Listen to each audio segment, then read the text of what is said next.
It was a regular Saturday afternoon, and the city's largest supermarket was buzzing with life. Families were pushing carts full of groceries, kids were tugging at their parents' sleeves for candy, and employees were busy stacking shelves.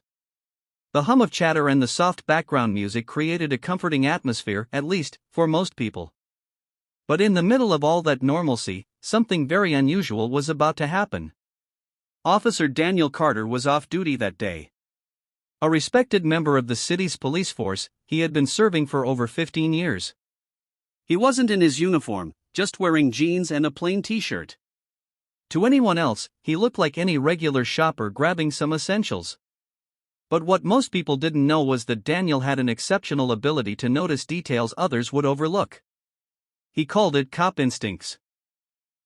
Daniel was walking toward the dairy aisle when he noticed a little girl, maybe around 8 years old, standing near a tall man who looked much older. The man had one hand on the cart and the other loosely on the girl's shoulder. At first glance, they could have been father and daughter, but something about the girl's body language made Daniel pause. She wasn't smiling. She wasn't talking. Her eyes were darting around, and she kept shifting her weight from one foot to the other like she was restless or nervous. Daniel slowed down his steps, pretending to browse a shelf nearby while keeping her in his peripheral vision. That's when it happened.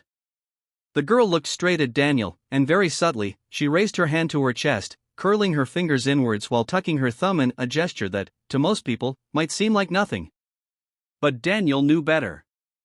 It was the silent hand signal for "help me" that had been circulating in awareness campaigns. It was originally created as a way for abuse or kidnapping victims to signal for help without alerting the person controlling them. Daniel's heartbeat quickened. The movement had been small, almost invisible, but it was deliberate. He didn't react outwardly, not wanting to alarm the man she was with. Instead, he grabbed a carton of milk from the shelf and casually began following them at a distance. The man, tall and broad-shouldered, appeared calm, too calm. His grip on the girl's shoulder tightened whenever she slowed down. Daniel noticed the girl's clothes looked slightly rumpled, and her hair wasn't neatly brushed. She didn't look like a kid out shopping with family. Daniel knew he needed to act fast, but also carefully. He pulled out his phone, pretending to check a shopping list, and discreetly texted his colleague who was on duty at the nearest station. He gave a quick description of the situation and asked for backup. Meanwhile, the man and the girl turned down the snack aisle. Daniel followed. At one point, the girl tried to reach for a packet of cookies, but the man yanked her hand away sharply. She winced but didn't make a sound. That silent compliance was another red flag for Daniel. Kids usually protested if they didn't get what they wanted, but she seemed scared to speak. Minutes later, Daniel spotted the store's manager near the checkout counters and gave him a quick, low-voiced instruction to keep the exits monitored until police arrived. The manager didn't hesitate, he quietly nodded and signaled to a few employees. The man seemed unaware of the silent net closing around him. He placed several random items into the cart. Bread, canned goods, a few bottles of soda. But Daniel noticed something else. The man kept glancing toward the entrance, as if he was anxious to leave. The backup officers arrived quietly, blending in with other shoppers. Daniel decided to make his move. He approached the man casually, as if bumping into someone he knew. "Hey there," Daniel said in a friendly tone. "Haven't seen you around before. Is this your daughter?" The man stiffened.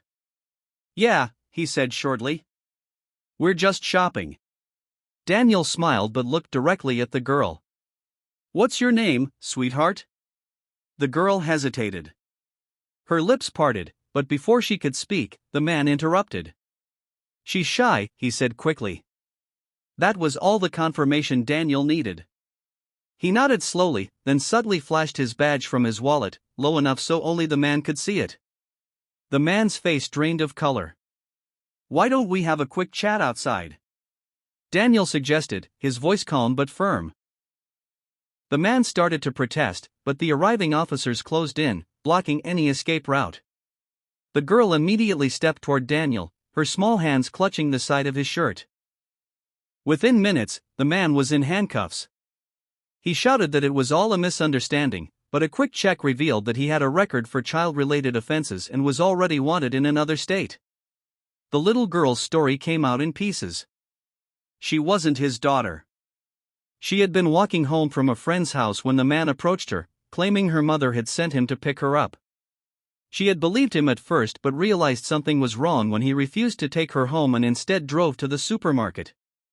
She remembered seeing a video in school about the secret rescue hand signal. When she saw Daniel looking at her, she decided to take the chance. The police safely returned her to her parents, who were in tears and hugged Daniel repeatedly, thanking him for saving their daughter's life. That night, Daniel sat in his living room thinking about the day. He realized that if he hadn't known that signal, or if he'd ignored his instincts, things could have ended very differently. The story quickly made the news. Parents across the city began teaching their kids the rescue signal, and schools included it in safety lessons. The girl's bravery and quick thinking inspired many, and Daniel's attentiveness reminded people of the importance of awareness. In life, heroes don't always wear capes. Sometimes, they're just regular people paying attention to the small signs. And sometimes, the smallest signal can be the loudest cry for help. The little girl's signal didn't just save her that day, it may have saved many other children in the future.